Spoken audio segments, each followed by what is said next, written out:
All right, we are live with the one and only Rhonda Coleman. Rhonda, thank you for joining us. How exciting to have you here. Thank you for having me on. I'm excited to be here, Sabrina. Yeah, we were just kind of joking around about resiliency. We had a session 2 weeks ago, a live, and we had some technical difficulties, and we decided to go at it again because this is stuff I wish I would have known. And so I'm so glad you're coming on with us to share all of this. I appreciate it. Yes. Yeah. So for those folks who don't know you, tell us a little bit about yourself, your background. You've kind of done it all. Sure. Well, currently I'm a lawyer within the corporate sector, but I've not always been a lawyer. And let's say maybe 10 years ago, I pivoted to law, but before that, I was a teacher. I was a high school English teacher. And I grew up, like, born and raised in Memphis, Tennessee. That's where I went to college. It's where I got my master's degree. I taught in the public school system there for 10 years. And, my network there was solid. I built a strong career as a teacher. But I began to feel unfulfilled. When you teach students, you give a lot of yourself every day. And I loved my students. I loved, those personalities that I would get every year. But at the end of the day, I'm like, what am I teaching myself? I taught English. It's like, okay, how many times can I teach verbs and subjects and predicates, And so I started to explore more my options. And I decided to pursue law school. So I had traveled abroad and lived abroad. So I had a global perspective, kind of, sort of. So I knew that I wanted to get my professional degree. I said, look, this JD is going to be my last degree, and I want to get it in a cosmopolitan area with a booming law community. So it was either New York City or Chicago. And I had recently divorced and had a first and third grader.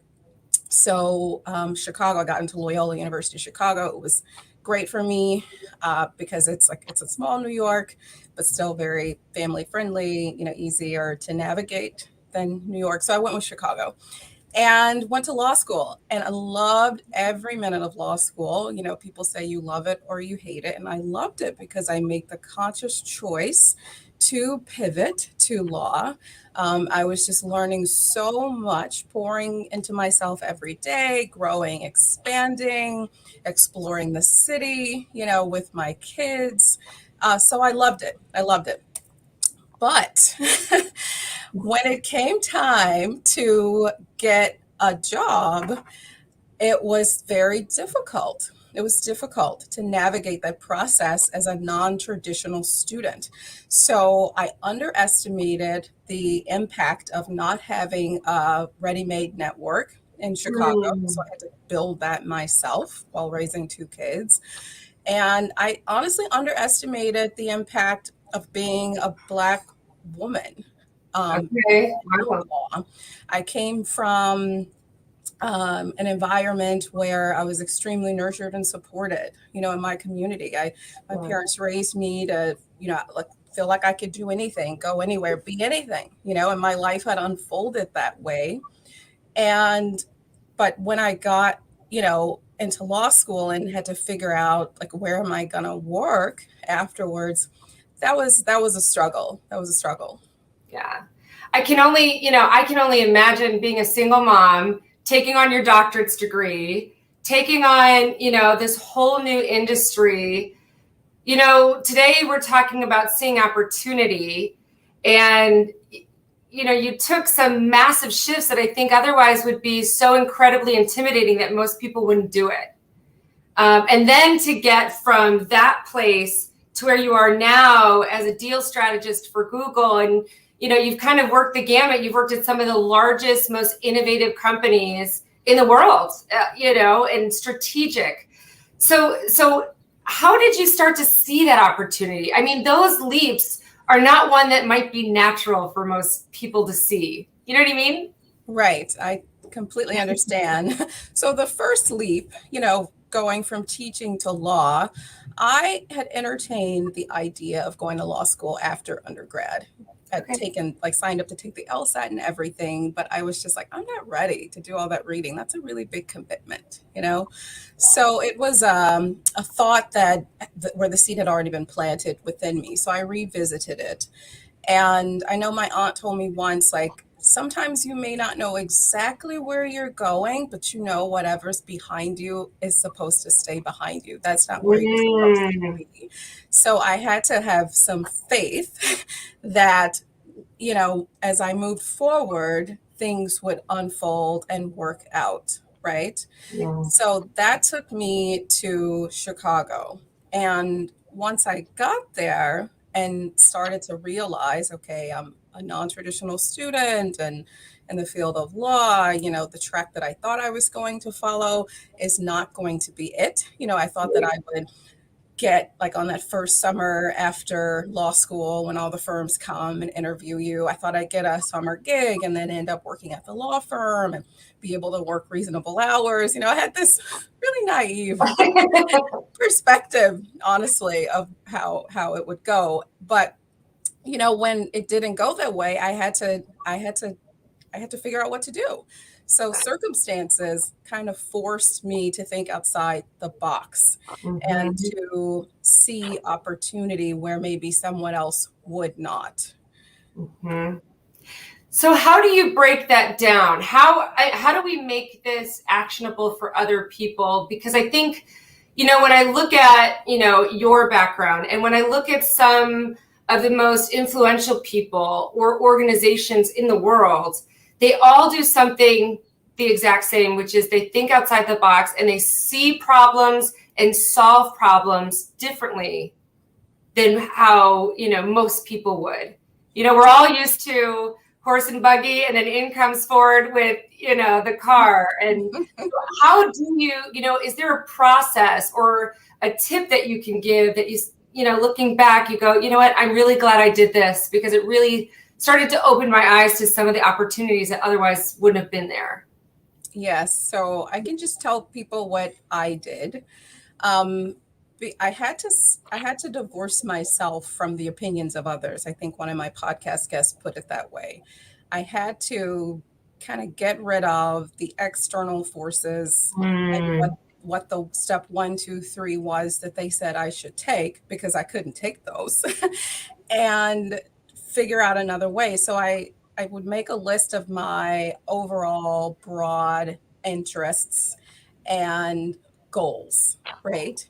And so if my end goal in 10 years was to be an executive within the law group at a corporation, then will this particular opportunity that I'm entertaining help me get there? Is it going to develop the skill set that I need once I get there? Whether or not, you know, it's a glamorous, you know, super well paying job or not. Right. So my somebody kind of let me on to the idea or the fact that oftentimes positions that are good for lawyers within corporations aren't in the legal department and aren't labeled as attorney. A contract manager, where you basically kind of get to do the job of a lawyer, and they pay you less, but you get the experience, right? And then you get to move into the law group. So I learned that finally. I wish I had known that from the jump. So I try to tell lawyers that. And a friend of mine worked at Big Ten Network and extended me the opportunity to come in as a contractor and help her on some projects. She was the only lawyer in the building. And so eventually she left and I stepped into her shoes as the main attorney or contract manager for the contracts at Big Ten Network, which is a Fox subsidiary. So that was my first job. And I did that for 2 years.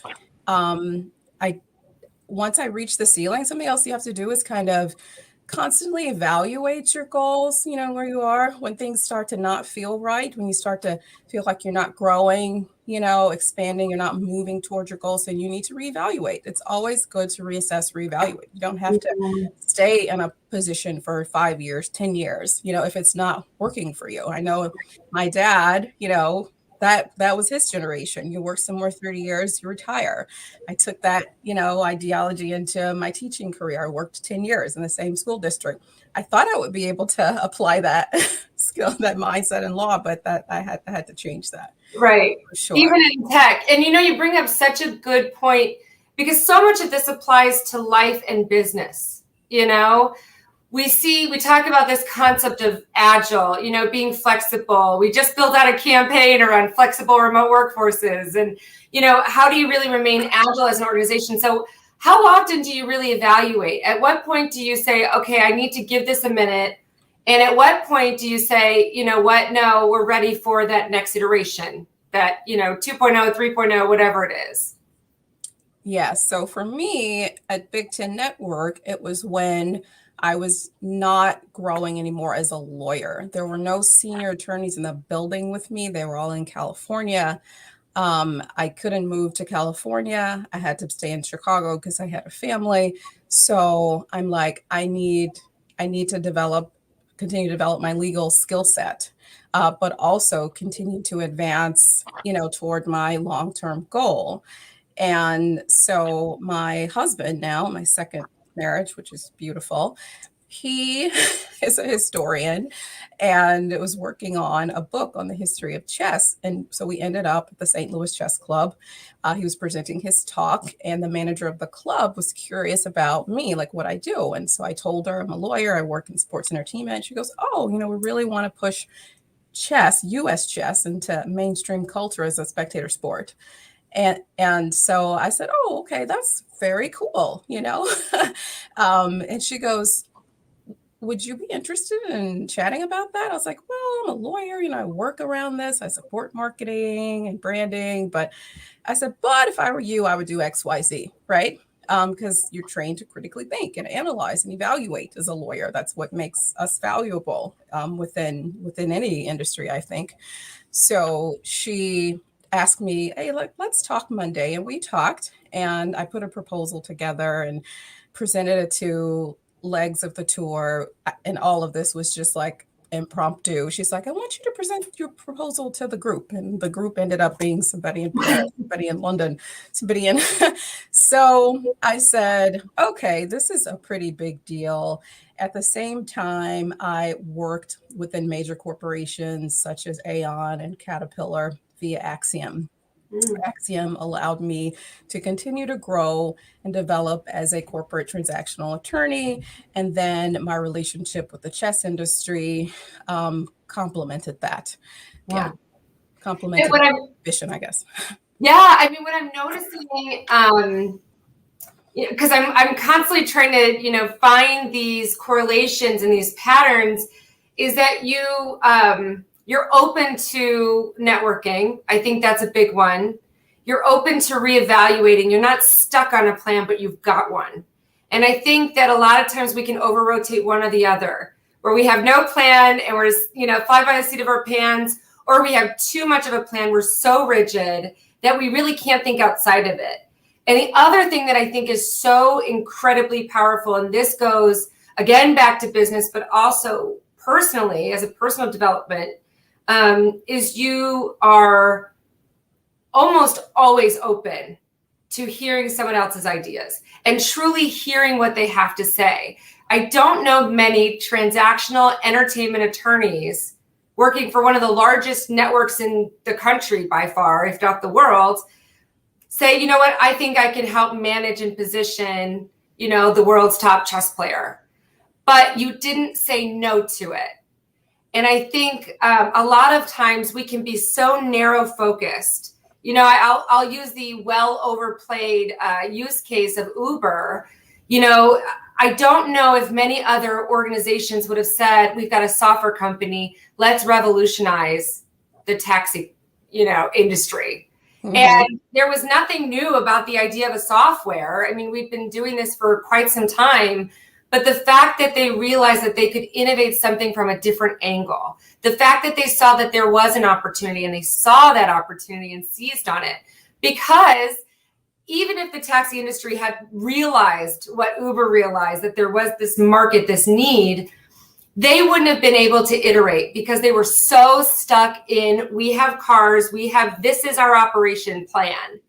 And I think when you step outside of it, it's part of the like first steps of identifying opportunity. And part of stepping outside of sort of yourself, your plan, your box, is inviting other people to say, what do you think about this? Like you did with those conversations, and saying, okay, we'll give it a shot. Let's at least have the conversation. Right. Yes. And I think it's so important to always be willing to have that conversation, like you said. And as you were talking, I was thinking that's why I enjoy working with startups and entrepreneurs so much. I know for a while I volunteered with the University of Chicago's Polsky Institute because they have these wonderful, bright ideas. They're excited about them.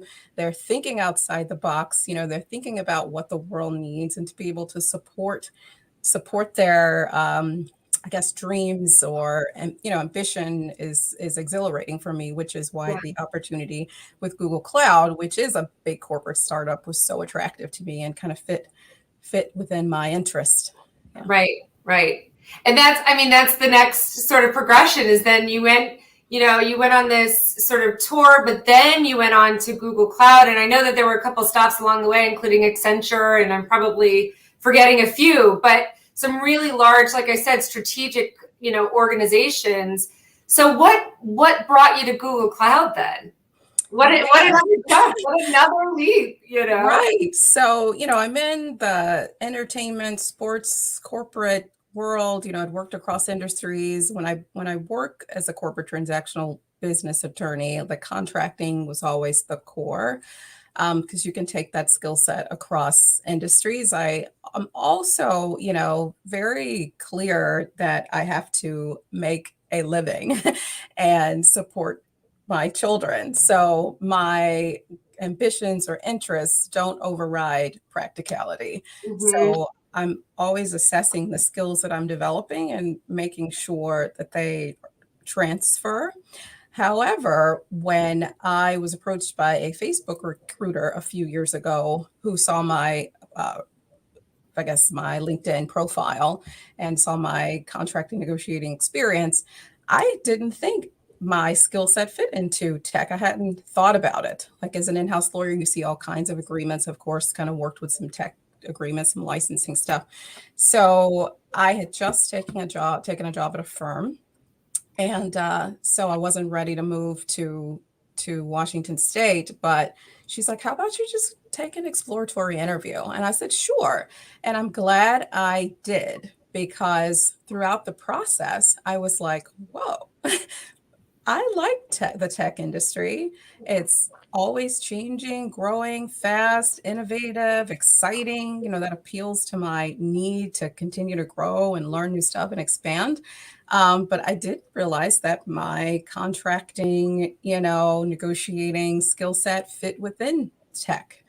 And I learned that. And so I started to kind of focus on narrowing the scope of industries that I aligned myself to, decided tech was a good one.